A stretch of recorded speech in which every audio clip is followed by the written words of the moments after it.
The most dangerous families in the world. Families are supposed to make you strong and secure. Some families want you to follow strict rules because they want you to continue their legacy. But what you inherit is not always wealth, beautiful looks, or long life, but it can be a dark world loaded with hazards and painful life. Well, you'll be glad you weren't born into these fatal families. Here is the list of the 5 most dangerous families in the world. 5. Briley Brothers. The Briley brothers were brought up in Richmond's Highland Park neighborhood. Older neighbors regarded the brothers Anthony, Linwood, and James as young people who would help them repair cars or mow lawns. When the brothers reached their teenage years, they began to crave wealth. On March 12, 1979, Linwood and his brothers planned to rob a random house. They knocked on the door of Henrico County couple William and Virginia Butcher. Linwood eventually forced his way into their home, held the couple at gunpoint, and waved Anthony inside. The two Brileys tied up the couple and robbed the house, dousing each room with kerosene after stripping it of valuables and putting the house on fire. On March 31, Linwood shot and killed 28-year-old Edric Alvin Clark over a drug dispute. On April 9, the brothers followed 76-year-old Mary Gowan into her house, beat, raped, robbed, and shot her. They escaped from the residence with many of her valuables. The murder spree continued for 9 months, but these were the most horrific days of its history. They enjoyed the cash they looted until they committed the last murder. On October 19, James led his brothers, entered a house, and tied 2 adults. Judy Barton was working in the kitchen. They went into the kitchen and raped Judy. Knowing that she was pregnant, briefly rummaged in the premises for valuables, and then left the house. The 3 remaining gang members covered their victims with sheets. James told Meekins, "You've got to get one," upon which Meekins took a pistol and fatally shot Wilkerson in the head. James then shot Barton to death. Harvey followed shortly. Police happened to be in the general vicinity of the neighborhood and later saw the gang members running down the street at high speed. The brothers were all arrested soon afterward.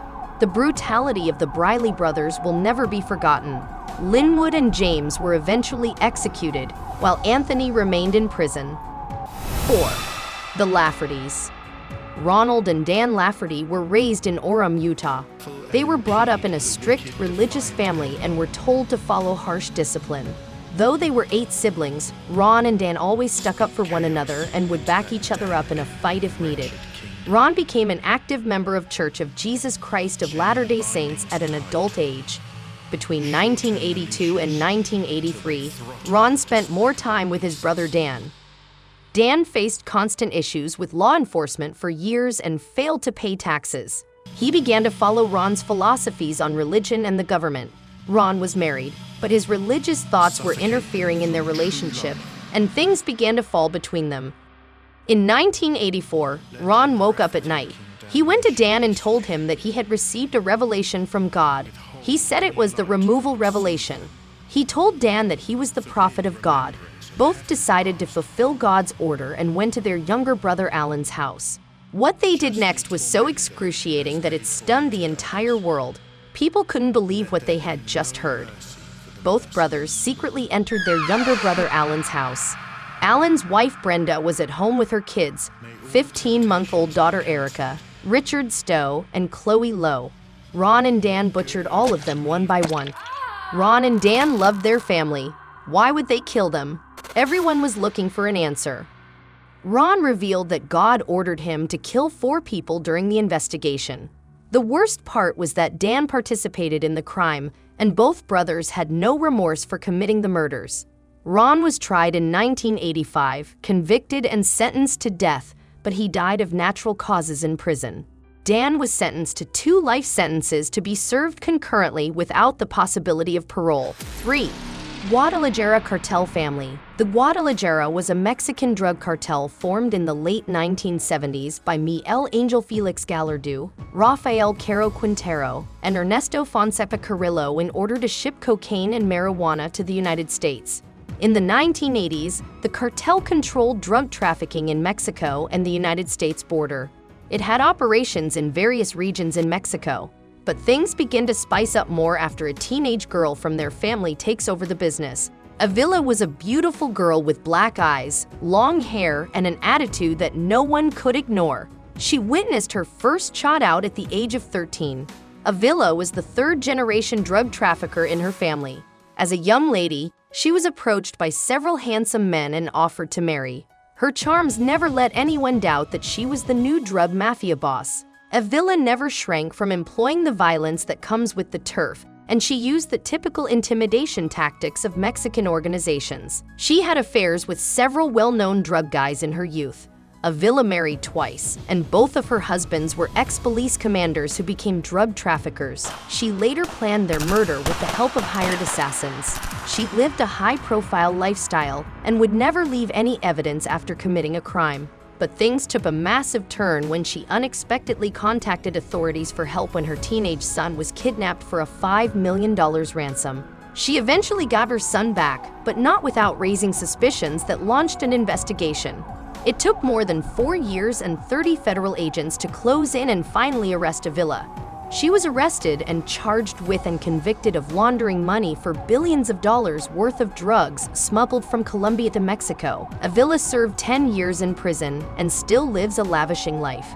She has no remorse because she believes she inherited the business and had to grow to live a high-profile lifestyle. 2. The Bloody Benders. The Bender family were German immigrants consisting of John Bender, his wife Elvira, and their son John Jr. and daughter Kate from Kansas, United States. John Bender was a 60-year-old man who hardly spoke English and was a brute and ill-tempered man. His wife, Elvira Bender, was 55 years old and was an antisocial woman. Her neighbors called her a she-devil. Their son John Bender Jr. was a 25-year-old handsome man who would laugh aimlessly, leading many to consider him a half-wit. Kate Bender, 23, was a self-proclaimed healer and psychic. She conducted seances, gave lectures on spiritualism, and believed in free love. No matter, even if it's between brother and sister. They lived in a small room at the rear for living quarters, while the front room was converted into a general store. The front section also contained the kitchen and dining table, where travelers could stop for a meal or even spend the night. They owned over 2 acres of land and planted vegetables on it. Between May 1870 to 1875, several people were reported missing who had passed through the area. When the authorities came for the investigation in the inn, they found the cabin empty of food, clothing, and personal possessions. A lousy odor was noticed and traced to a trap door underneath a bed, nailed shut. After opening the trap, the party found a body of a man who had dined in the inn a few days ago, buried face down with his feet barely below the surface. After digging until midnight, 9 suspected gravesites were marked. Another 8 bodies were found in 7 of the 9 suspected graves, while 1 was found in the well with some body parts. All but 1 had their heads bashed with a hammer and throats cut, and newspapers reported that all were indecently mutilated. The news spread as far as New York City and Chicago, and over 3,000 people visited the site. The Bender cabin was destroyed by souvenir hunters who took everything, including the cellar's bricks and the stones lining the well. It is believed that most people were killed to steal their wealth, while some were of no use and were killed for a thrill. 1. Genovese family. Genovese family, in terms of power, is absolutely unmatched. A mafia that was most violent and cunning. Nothing is more dangerous than a mobster with both. Genovese's family never made it clear who the boss was. It was like a bait and switch. They would prop someone up who would act like a boss, but he wasn't really the one. The gang started as the Morlo Gang, the first mafia family in New York City founded by Giuseppe Morlo, his half-brothers Nicholas, Vincenzo, Cielo, and the rest of his family. Their crimes are the longest: racketeering, murder, extortion, illegal gambling, drug trafficking, loan sharking, truck hijacking, prostitution, pornography, bribery, and assault. But who do you think the real boss was? The Genovese family has had 11 members and associates turn state evidence in its history. But one man was responsible for expanding the heroin trade to an international level, along with his associate Charles Luciano. It was Vito Genovese. He was the smartest among all the so-called bosses.